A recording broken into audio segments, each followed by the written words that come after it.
నమస్తే అండి. నేను మీ డాక్టర్ కిషోర్ కుమార్.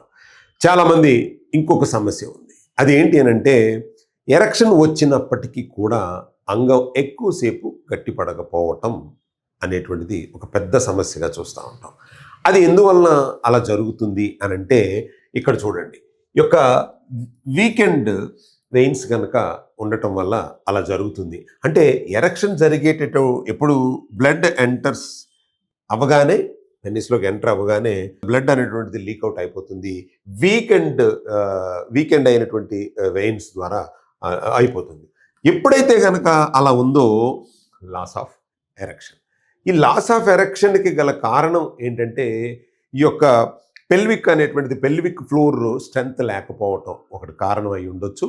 కాబట్టి చిన్న చిన్న ముద్ర మనం గనక చేస్తే గనక అశ్విని ముద్ర అనేటువంటిది చాలా బాగా యూజ్ అవుతుంది. అంటే ఈ యొక్క పెల్విక్ ఫ్లోర్ స్ట్రెంత్ని మనం పెంచుకోవాలి.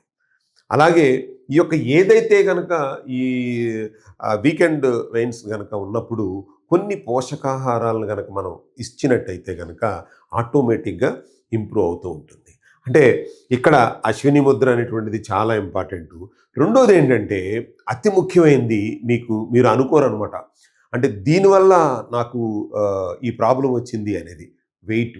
ఓవర్ వెయిట్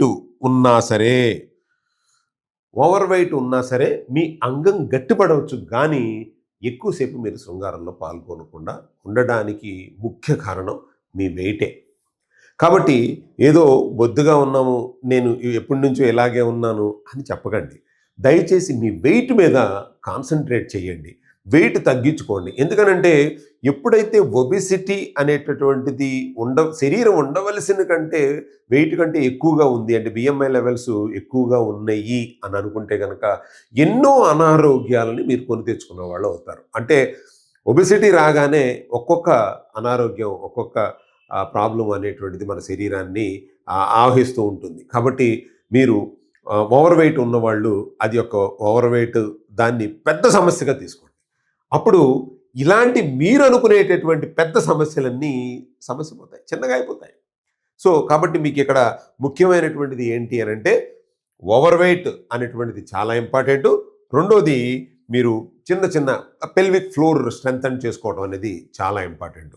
తర్వాత మీరు ప్రతిసారి చెప్తూనే ఉంటాను నేను, మీ యొక్క సెక్స్ సామర్థ్యం తగ్గిపోవడానికి చాలా వరకు కారణం స్మోకింగ్ని తగ్గించండి.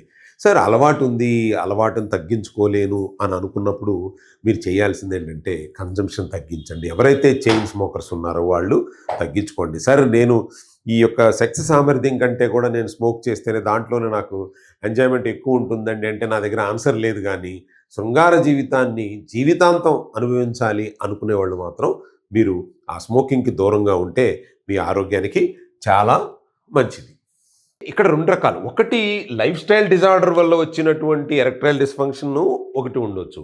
2 మెకానికల్ ప్రాబ్లం. ఒకవేళ రియల్గా ఏదైనా అక్కడ దెబ్బ తగిలి కానీ లేకపోతే వేరే ఇతరత్ర కారణాల వల్ల కనుక, అంటే పోషకాహార లోపం కాదు, ఒక ఇన్స్ట్రుమెంటల్ ప్రాబ్లం అనుకుంటే కనుక ఇమ్మీడియట్లీ డాక్టర్ని కన్సల్ట్ చేసి కొన్ని టెస్టులు ఉంటాయి. ఆ టెస్టులు చేసుకున్న తర్వాత కూడా రెక్టిఫై అయ్యే అవకాశాలు ఉంటాయి. కానీ ఇక్కడ చెప్పేది ఎరెక్టైల్ డిస్ఫంక్షన్ అనేటటువంటిది దాదాపు 90% మీ పోషకాహారానికి సంబంధించింది.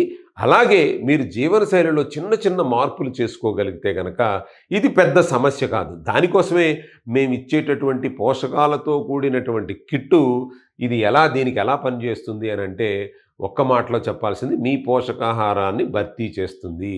అలాగే మేము ఇచ్చేటటువంటి డైట్ వల్ల మీకు బ్లడ్ ప్రెషర్ తగ్గుతుంది. అలాగే మీ యొక్క డయాబెటీస్ తగ్గించే విధానంగానే నేను డైట్ అది చెప్పడం జరుగుతుంది. సార్ మేము వచ్చిందేమో ఈడీ ప్రాబ్లంకి మేము వస్తే మీరు డయాబెటీస్ గురించి లేదా డయాబెటీస్కి సంబంధించినటువంటి ఇవి వాడమని ఎందుకు చెప్తున్నారు అంటే ఇప్పుడు అర్థమైందా?